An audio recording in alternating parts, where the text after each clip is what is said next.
myself. I thought, sure, why not?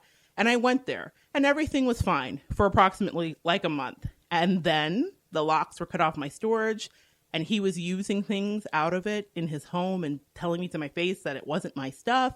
And further things started to happen, which we'll get into. So I want you to understand that's how I got from where I was living in Georgia to where the cult was in Alabama. So there's a characteristic leader. And I remember one of the first church meetings that happened, a gentleman, we'll call him Tim. We'll call him Tim. All the names are going to be changed, guys, but we'll call him Tim.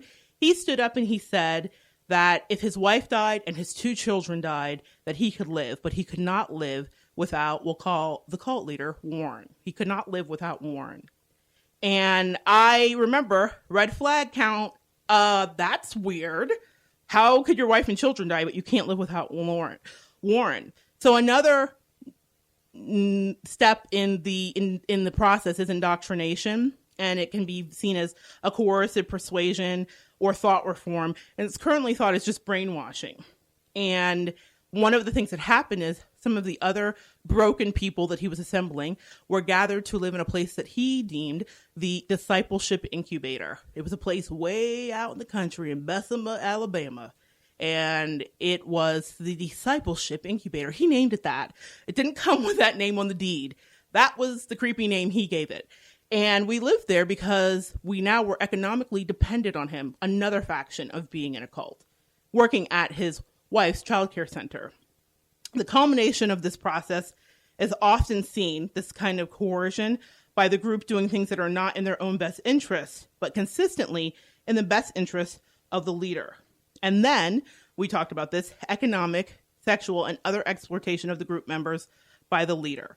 So all of this happens, and in this situation, a lot of these things happened too. Okay, so I want to just really clarify. Some groups may not fit the exact definition of a cult, but may pose a potential risk. And I want you to know this for anybody that you know may be in this situation. There are 10 warning signs of a potentially unsafe group leader. Absolute authoritism without meaningful accountability. And I'll tell you, in my situation, all things were ran through Warren. He was the end all and be all, and his followers were sycophants. I told you about the storage unit and seeing my ficus tree in his house and saying, hey, isn't that my ficus tree? And I knew that it was missing because he had cut the lock off one day and when he got in an enraged fit because I wouldn't open the door, because I was at that point paying for it and thinking, why would I? And he said, someone's donated some chairs to the church and we need you to open that storage and we need it right now. Are you for the cause or are you not? And because I couldn't get to him fast enough, I arrived at my storage unit and the lock had been sawed off.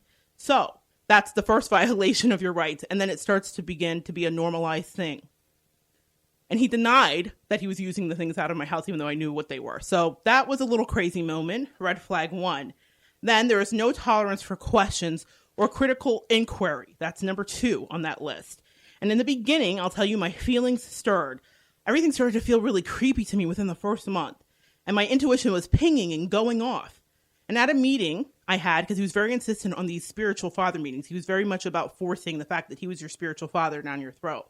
And at a meeting, I asked him, because I'm me, is this a cult? And you may think it's a silly question, guys. I mean, are you going to ask a cult leader, is this a cult? But that was where I was at my 21 years of age. And he looked at me and he very calmly and chillingly said, if it was, would I tell you? He would say to me often that I kicked against the pricks and that I needed to unlearn my worldly indoctrination and go with the flow. At another spiritual father meeting, he backed me into a door so that I couldn't escape and told me that he was a tolerant and loving father, and that he knew he was a tolerant and loving father because his father, an alcoholic and a grand wizard for the KKK, had lived in Florida, and he wrote all of the propaganda at the time that Warren was growing up. He pointed down at my flip-flops I was wearing that day, and he said, I relate to you, Florida girl. In fact, I used to wear flip-flops just like those as I was playing kick the can in fields as burning crosses lit up the night. While my father spoke, he said, that was a bad father. I am a good one because I have found it in my heart to love you. Red flag number 700. right? For a myriad of reasons there. But that was a moment I'll never forget. And that was just his way of demoralizing me and letting me know, like, you're not worthy, but here I am figuring out how to love you and how to figure out how to tolerate you, which was really always the message. Even though I come from this really strange and racist background, I'm evolved. I'm integrated. The number 4 thing is no meaningful financial disclosure regarding budget or expenses, such as independently audited or financial statements. We had a women's group in this church, and the group scrimped and saved for a trip. And he used the money for whatever he felt like, and he dared us to inquire what he had used it for. We had no rights. He was the head of the church. He berated the church for 3 hours that day and told us all how horrible we were. He would decide what happened with our money. At another instance, he used his connections in the community to tell me that my tithe wasn't enough, even though his wife and their company was paying me my salary and he knew exactly how much I got paid.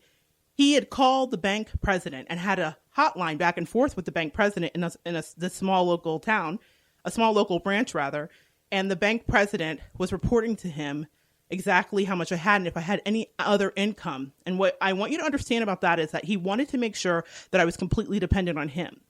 And I'd had my mother sending me like a Christmas gift of money or something like that. And he would tell me, and it always would freak me out. How did he know? And then one day he disclosed that the bank president called him and let him know what was in my account and that he was disappointed with my tithing because it wasn't enough. At the time, I'd figured out I got to get out of here and I started to save. And he wanted to know what that lump sum was for. That's another thing. Number 5, unreasonable fear of the outside world, such as impending catastrophe, evil conspiracies, and persecutions. We were often drilled in the cult about the fact that the world would not like us and to prepare for war. We were taught how to shoot guns. And I know for those of you who know me, I've never talked about this. And so this may seem insane. And it's insane. Even as I was preparing and writing and looking over this for the past couple months, I've really been prayerfully thinking, should I do this show? Am I ready? It's been many years. Am I ready? But I have to be courageous. Thank you, Leah. And thank you to everybody who's ever gotten out of a situation. Thank you. I'm borrowing from your courage today. But we were trained to prepare for war. We were told that the community wouldn't like us. And I'll be honest with you, this cult was talked about in the community. People had told me to run, and I'll get into that in a second. But we were also taught rappelling and mountain climbing. He would often take us out to the edge of a mountain because it was something that he really loved. And he would say, look over. And he would tell us it was our Jesus at the Mount of Gethsemane moment. And he would tell us, how much did we trust him? A lot of crazy things like that. And for those of us that wanted to rappel, he would teach us how to rappel, but he would be in control of the rope. I never went rappelling. Thank God. That's one time my body worked in my favor. I did not go rappelling, but I was at the edge of that mountain a couple times thinking, oh Lord, is he going to push me off? Because at that point I realized he's crazy. How do I get out? So that's one of the other things. There is also, for number 6, no legitimate reason to leave. Speaking of how do I get out? Former followers are always wrong in leaving, negative, or they're even evil. Scientology calls this a suppressive person. There was no cute name other than just absolute sinner in this cult. Leaving was not permitted, guys. And if you deflected him as your spiritual father, you were severely punished. One of the former members that I spoke with in preparation for the show who did not want to come on because she's still scared, but thank you for allowing me to use her story. She did give me permission to use her story. One of the former members that I spoke with was arrested when the day after she denounced him as her spiritual father. And he accused her of stealing. We all worked at the same childcare center, and he accused her of stealing something.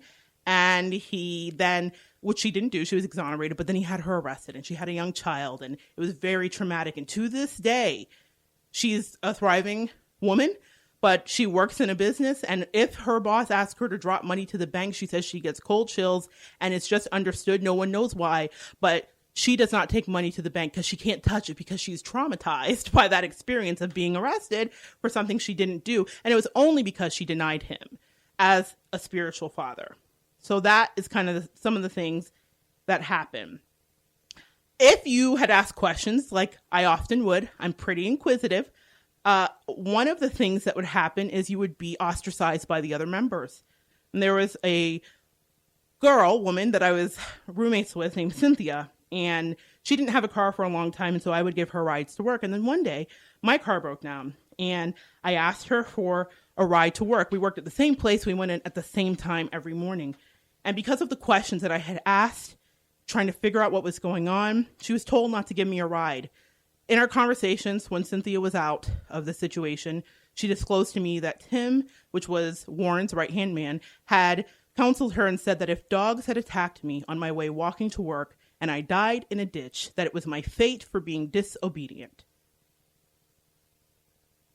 So asking questions was a no-no. On another occasion, on a cross-country trip with the women, I was sequestered from the group and interrogated in a hotel room for days and deprived of sleep and asked why I was not worthy, why I didn't want to just behave, all with Warren calling in periodically to make sure that the interrogation was going as he had planned. I was not allowed to go until I had repented.